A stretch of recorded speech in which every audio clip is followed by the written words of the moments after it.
People with certain bodily characteristics and psychology are likely to be more subtle in nature. For example, people who are more light and mobile. Remember that subtle is the opposite of a meat and potatoes kind of person. So we're going to expect less solidity, less hardiness in a person with a subtle body type. So they're going to be more light. They're going to be more mobile, more sensitive, a more sensitive nervous system. They'll have softer features, slender bones, more thin skin, more thin hair. Generally, Vata body type characteristics and tending towards deficiency. Kate Moss is a celebrity who pioneered the waif look as a model. And though her personality wasn't always subtle, her body type was a very subtle body type. People who have a more subtle nature may be frequently anxious, easily startled, easily spooked, disturbed, or distracted.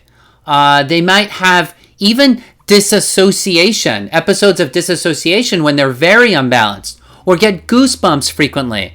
And this is common in thin, frail, elderly people.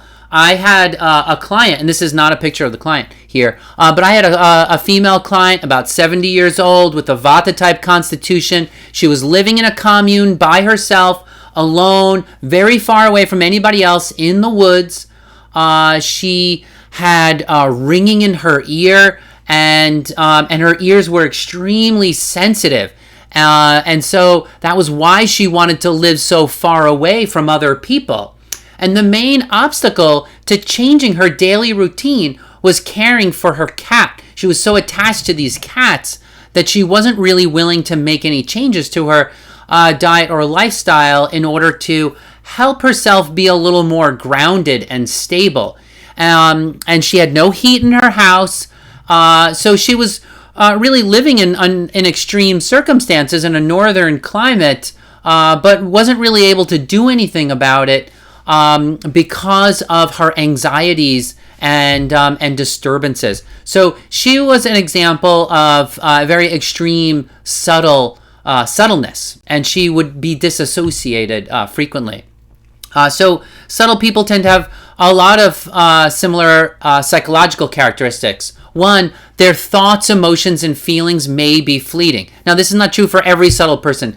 Some subtle people have one or more characteristics, but thoughts, emotions, and feelings may be very fleeting, that they come and go. They fall in love one day and breaking up the next. That's a sign that they're really living according to their emotions instead of having a more stable foundation. They might have few long-term friendships.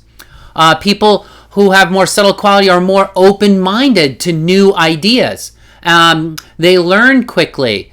They're adaptive and can change on a dime. And that can be good. Open-minded can be good. But also, it's sometimes good to be stable and a little closed-minded. I think open-minded gets a really good rap and closed-minded gets a bad rap. But we really have to think through, is it always bad? Is it always good to be open-minded? Is it always bad to be closed-minded? An empath, shown example of a person who might be an empath in this on this slide, is constantly feeling what other people around them feel. So if a person explains some kind of tragedy, this person is going to feel very deeply that other person's suffering. And again, that could be good, but it's not good if it derails you or distracts you or kind of makes it impossible for you to keep a steady life, right? What we want to do is be extremely helpful and supportive, but not ruffled all the time or having these intense emotions that can be exhausting. So another example of subtle person is a person whose identity is constantly changing. Every few years, they're into some totally new thing and become a total different person as a result. So they have no real strong personality on their own, but more of like a shapeshifter kind of person. A person who's frequently inspired or living in an inspired state. right? Success is 99% labor and 1% inspiration. But some people are kind of addicted to being inspired and always in an imaginative state, always in a dreamer state, always an idealist, always in an intuitive state. And what we need is a balance of those things. Not that we just always exist in potential. Sometimes we want to actualize and realize some of our ideas and bring them to fruition instead of just having ideas. So people who with a more subtle nature tend to invest in ideas and concepts as opposed to nuts and boltsy kind of things. They have hope, faith, and belief in things unseen. And those are all great things, right? It's great to have hope. In fact, a person who's hopeless is a terrible thing. Or a person who is faithless, has can't trust anything. Not necessarily a great thing, right? If they're doubting everything all the time. But philosophers and theologians tend to be more subtle individuals. People who have a very clear mind, although that could go either way. Some people are just, clear and very solid. Other people, by clear, I mean sort of very kind of open. A person may be so expansive that they're hard to understand, like a creative genius in a sense, or the mad professor who sees all these connections between things. Priests and spiritual leaders in general have more of a subtle nature. Artists have more of a subtle nature. Musicians, painters, writers, and poets. They're contemplating and then bringing the beauty of what they've contemplated. People who consider themselves clairvoyant have a lot of subtleness. They even attempt to cultivate awareness of the body's subtleness or subtle cues, subtle behaviors. They try to see and understand hidden details or listen for deeper insights, looking for the essence of things. So examples of that might be a fortune teller or simply a brilliant psychologist or a prophet. Many practitioners, Ayurveda practitioners, are very open and receptive to their clients. They want to perceive their client's nature on this deep level, and sometimes they can open themselves up too much. It's actually, if you're only working on intuition and don't have facts to back you up, it's hard to tell whether you're right or not, right? Your gut feeling is a feeling, and it's often really, good to be in touch with your gut feelings. But if you're only operating on your gut feelings, then you may not have the data to back it up. My neighbor thinks he's clairvoyant, and he plays the lottery, and he always works on intuition, but he hasn't won the lottery yet, right? So we have to find a way of balancing intuition with fact finding. Magical person who has a lot of magical interests. Very interested in the New Age spiritual movement. New Age spiritual movement is very subtle. It's actually the movement itself is trying to see the subtle cause and effect and connection between things.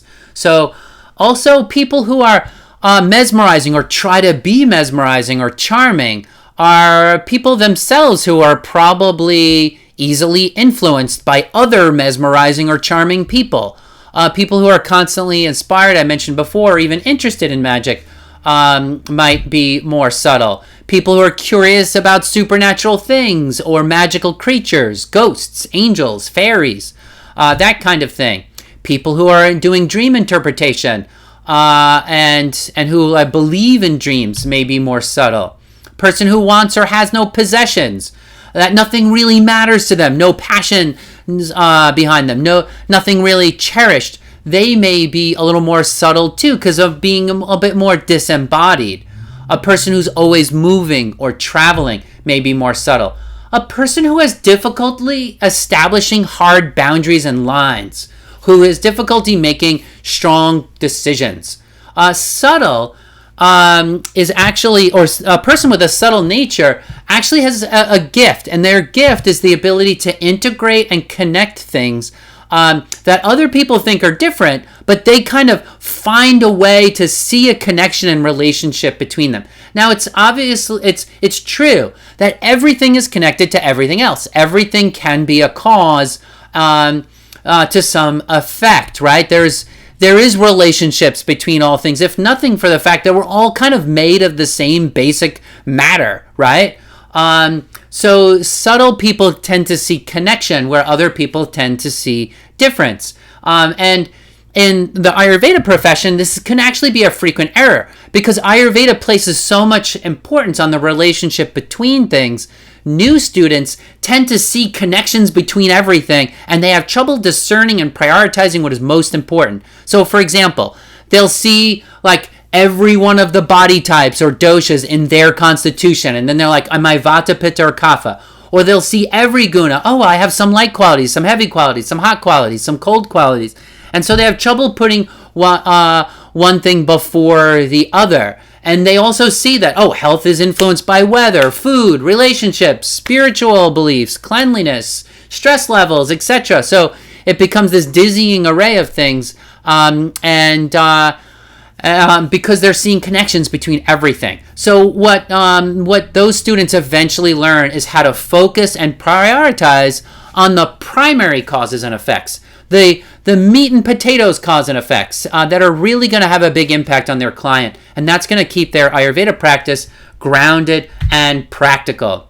As an example, I've heard teachers say things like a swollen tongue means parasite, so they're kind of connecting a swollen tongue X with parasite Z, and they're saying, oh, if you have X, then you have Z. If you have a swollen tongue, then you have parasites. But what they're forgetting is that that heuristic in Ayurveda comes from the fact that parasites cause malnutrition, and malnutrition causes a swollen tongue, right? So there's this Y between the X and the Z. So if you have a swollen tongue, you might have malabsorption, and if you have or if you have malnutrition, you might have parasites, right? But there is a whole host of things that can cause malnutrition, and there's a whole there are other things that can make your tongue swell up as well.